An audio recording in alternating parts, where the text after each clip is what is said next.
पिशाचिनी प्रयोग। आप सभी ने इस टीवी में, सीरियल में व बहुत सारी जगहों पर पिशाचिनी के बारे में बहुत सुना होगा।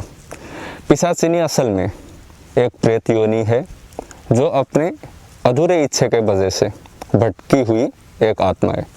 ये गलत नहीं है, ये अच्छी भी होती है, पर आदमी इसको गलत तरीके से प्रयोग करते हैं। तो आज हम आप लोगों को लेकर आए हैं पिशाचिनी प्रयोग के बारे में कुछ प्रयोग बताने के लिए। तो सर्वप्रथम मैं डीएनए बाबा आप लोगों को स्वागत करता हूं।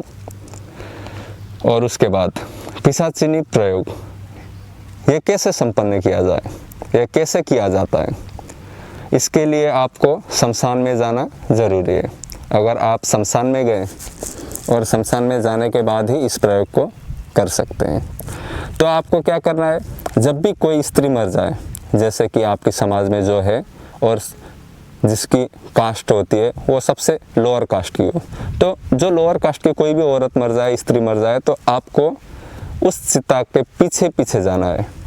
पीछे पीछे जाइए और जहाँ वो चिता जलाया हुआ होता है, जलाने के लिए जगह बनाया हुआ होता है, वहाँ पर आपको जाकर बगल में थोड़ी सी जगह पर कुछ एक मिठाई थोड़ा सा जूठन करके जो आप थोड़ा खाइए और नीचे ज़मीन पर रख दीजिए।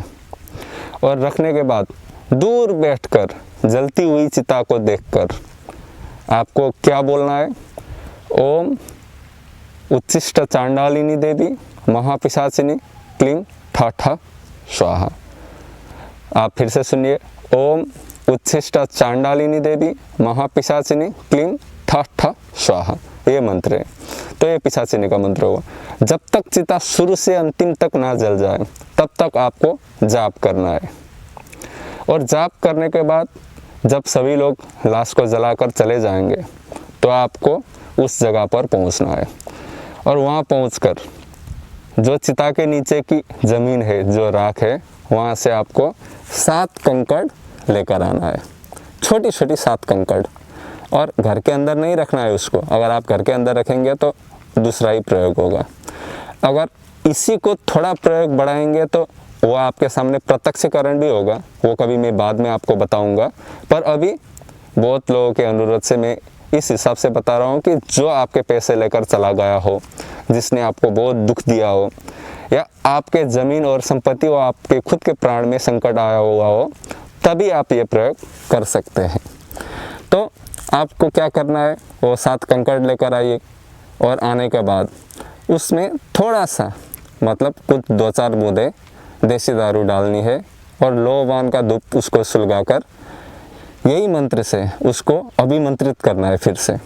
और जिस किसी भी आपके शत्रुता है, जिस किसी से भी आपकी कोई अनबन है, तो उसके घर के अंदर कोई भी कोने में या कहीं पर भी वो 7 कंकड़ ले जाकर दबाइए। जैसे कि गांव घर में बोलते हैं कि पहले तो बहुत चलता था, अभी ये लुप्त प्राय हो चुका है। किसी के घर में सांप बरसते थे, किसी के घर में पत्थर रात भर मारता था, किसी के घर में मलमूत्र बहुत सारे डाल दिया जाता था। तो ये सब इसी प्रकार के प्रयोग के अंदर आता है। तो वो 7 कंकड़ आपको उसके घर के अंदर कोई भी कोने में दबा देनी है। और जब तक वो दबा रहेगा तब तक उस आदमी के घर में ये सब क्रियाएं होती रहेंगी। और ना रात भर सो पाएगा और ना ही चैन से उसका कोई काम बनेगा। सब काम भी बिगड़ता जाएगा और धीरे धीरे उस जगह से ही वो उच्चाट होता जाएगा और वो सूखता भी जाएगा।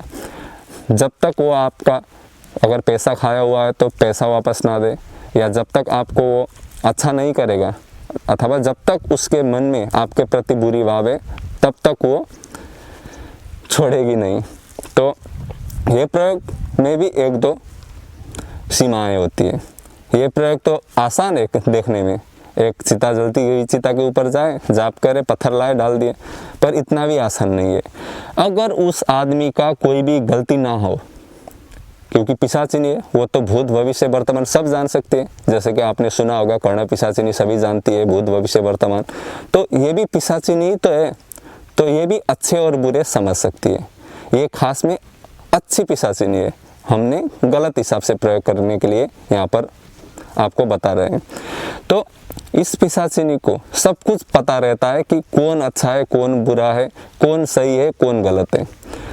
तो आपने ये प्रयोग तो कर दिया, अगर आपका ही गलती हो और उसका कोई गलती ना हो तो आपका ही विनाश होगा और उसका जो हर्जाना होगा वो आपको ही भुगतना होगा। जैसे कि अगर कोई देवी देवता है या यक्ष किन्नर या पिशाचिनी अथवा पिशाच भूत अगर अनुग्रहित हो, आपके ऊपर खुश हो, तो आपको धन की और बरकत परिवार में, धन में, समाज में वो सब देती है। अगर आप ही खराब हो और आप अपने निजी स्वार्थ के लिए कुछ प्रयोग करते हैं तो वो जितना दिया हुआ है वो सब वापस भी ले सकती है। तो ये प्रयोग को करने से पहले बहुत ही सोच विचार करके और अपने शरीर को बांध करके ही करना है, नहीं तो मत करना। मैं बस समाज में जो पाखंडी तांत्रिक लोग हैं उन सब के जो प्रयोग हैं उन सब बहुत बहुत बड़ी बातें बोल रहे हैं, तो है पाखंडी है पर अच्छे भी हैं। तो उन पाखंडियों की वजह से जो अच्छे तांत्रिक हैं उनको भी बदनाम किया जा रहा है। तो उसको हटाने के लिए और आप अपनी समस्या खुद समाधान कर सके, इस उद्देश्य से हम आपको प्रयोग बता रहे हैं। तो ये करने से आपका जो भी कार्य है वो सफल हो जाएगा। तो आज के लिए इतना ही। जय माँ काली, मैं DNA बाबा, आपसे फिर मुलाकात होगी।